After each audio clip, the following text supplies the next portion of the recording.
I'm at the beach at Great Neck in Wellfleet, Mass. It's November 27th. It's getting kind of cold, but I thought I would try to find some razor clams because they're fun to eat. It's going to be a super low tide, minus 1.8 feet. But although the sun is going to set in 10 minutes, it won't be low tide for another 2 hours. I was hoping this little sandbar might have some clams, but I don't see any sign of them yet. But the water is certainly spectacular.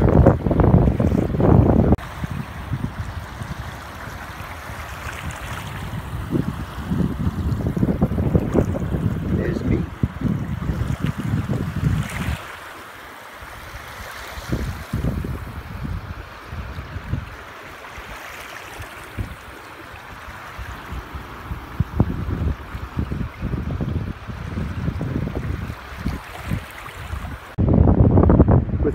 With such a low tide, the tide has to be going out pretty fast. Just in the time that I've been here, a couple of sandbars have appeared a little further out in the water than I could walk quite yet.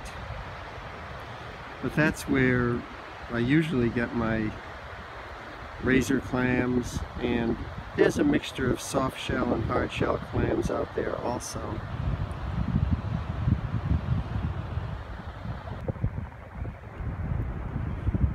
But as the water recedes, it leaves all these marks from the previous high tide. I might be able to make it out to that sandbar, going from spit of sand to spit of sand.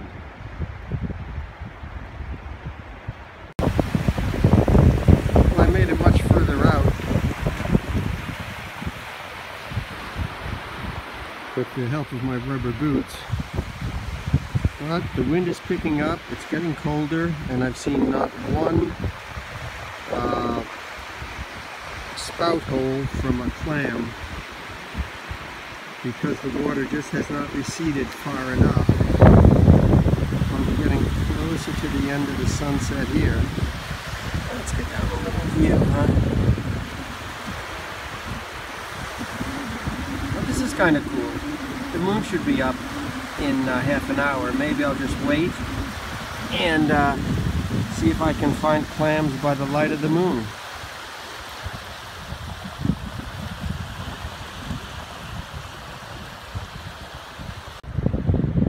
Aha! Look what I found in the very middlemost part of this piece of sandbar. That is a spout hole of a soft shell clam. That 90% of the soft shells out here are razor clams, so time to go to work. Not at all worth it for one razor clam in the freezing water. So I'm going to declare razor clamming to be a warm weather foraging expedition only. But in honor of this one here,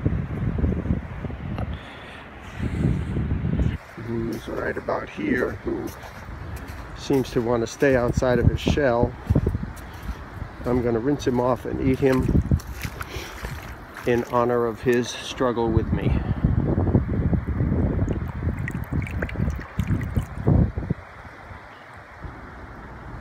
Let's see, how do we do this here?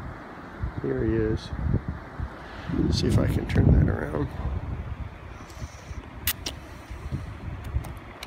Delicious. Delicious.